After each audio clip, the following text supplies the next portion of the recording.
Well, of course, people can misuse it for fortune telling and so forth, but we're not talking about that.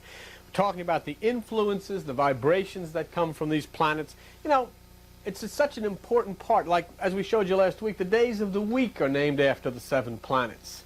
And the moon controls the tides, the sun controls life. And you can't just believe that everything up there is just rolling around in some billiard ball with no reason and no purpose. Let me show you something. Do you know what the Greek word for that universe is? K-O-S-M-O-S. You know that. Cosmos. Cosmos. And you know what that word means? It means law. Everything up there has a purpose and a reason, and it affects man. It affects the way we live. Jesus Christ said in Luke 22:10, when you see the man. Now let's take a look at what he said so that we get an idea. When you see the man carrying, that's the man carrying the pitcher of water. Okay. Now that's Aquarius. Don't think Jesus didn't know what he's talking about. He sure did. He's talking about this age right now. So that's now. Okay. When you see the man carrying the pitcher of water, this is Luke 22:10. He says, enter into the house, and the house is you. Enter into yourself. Go to the upper room, and the upper room is your higher consciousness. And he said, there you will be fed by him. That's where you'll have the Passover, in the upper room. And so now we understand, as we realize the movement of these tremendous universal things that God has created, that Jesus was talking about the man with the pitcher of water, which is the Christ, pouring out. Don't you remember what it says? What's it say in the Bible? I will pour out my Spirit upon you. What I'm trying to get through to you is that God has created in the universe a blueprint of life, a blueprint of the movement of the universe, a blueprint of what life is all about and how to overcome that which is the evil and that which is oppressive and rise up to that which is heavenly. What's going to happen is that, according to the Institute in France, in the year 2010, this Aquarian age is going to peak, the year 2010. And basically what the age of Aquarius is the constellation of the planet Uranus, U-R-A-N-U-S. That is called the Son of Heaven or the God of Heaven.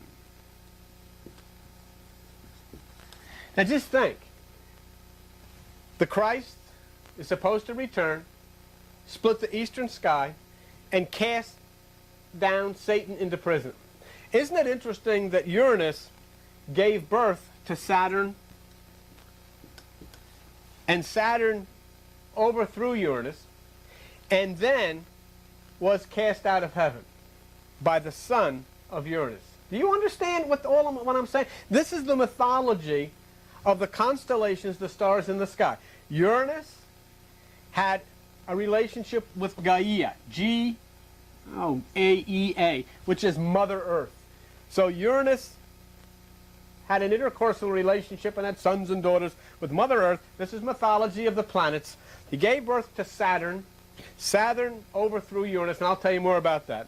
And then Saturn was driven out of heaven and cast down by the sons of Uranus, or the sons of God. Now, understand what we're talking about here.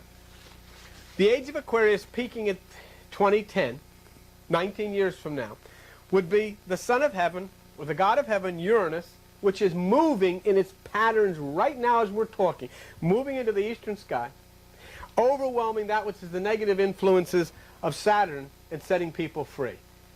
Look up, your redemption draweth nigh.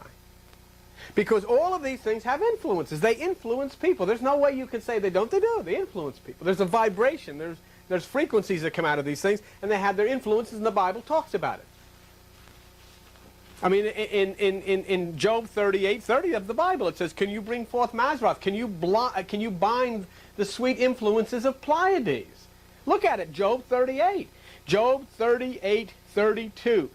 Job 38:31. Can you bind the sweet influences of Pleiades? Well, if the planets didn't have any influence on you or me, why does it say it does in the Bible? And it's the sweet influences of Pleiades. Pleiades is the star cluster in the constellation Taurus. It means the influences to the ego, the influences to ambition, the influences to the macho strength. Can you put a halter on that? Well, it says, or can you loose the bands of Orion? Orion's another constellation. Why is the Bible saying that these planets have an influence if they don't? They do. And what the Aquarian age is what the kids call the harmonic convergence, is a time when there's going to be tremendous peace. And that's why people are going to be caught up in compassion for animals, compassion for the ecology, compassion for one another. I don't see there's any way of this war that everybody's frightened about. You know, anybody can be wrong. But I mean, this is the age we're moving closer and closer to this time of universal peace and individuality and life. And it all happens within you, because as the universe is out there, so it is in here. See? So what happens, see, in the story, let me go back to these cast of characters over here so you get a better idea. We'll show you these characters. Uranus, which is the god of heaven, okay? Saturn, which is, of course, the star, the sun, one of the fallen. Kind of, I guess you would say, like the prodigal son. Uranus casts his children into Hades, which is the lower depths. Now, this is the mythology of the stars of the zodiac. He shuts them up in a lower earth or imprisons them. Now, does that ring a bell with you? Here it is. God shuts up that which is Saturn into the lower earth, not out of hatred for them, but out of love for us. If you remember in Revelation 20, verse 2 and 3, it says, Satan is bound 1,000 years. Okay, that's the negative aspects of Saturn. What that's telling you is that due to the effect, the planetary effect, the movement in the universe that God has ordained, Uranus then overrides the effect of that which is Saturn or Satan, and we live in Christ consciousness because there is none of the negativity of the lower mind. Okay?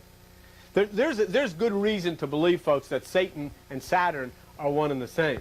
It says in Revelation 27, when the 1,000 years are expired, Satan shall be loosed out of his prison, and he shall go out and deceive the nations. So obviously what's being said here is in an astronomical way, at that point, Saturn will move out of the influences of Uranus, and then that negative influence will come back down to Earth again. Okay? So then we see how the prophecies in the Bible, and in the book of Revelation, can be fulfilled and are being fulfilled by the activities of the comets and the planets and the constellations in the universe, as God has ordained them. So right now, as we're talking, Uranus is swinging through the heavens to its celestial throne. And we have to make a cosmic rendezvous. I mean, and you make that cosmic rendezvous by lifting yourself up into that Om, up into that nothingness, up into that higher realm of communion with that which is God.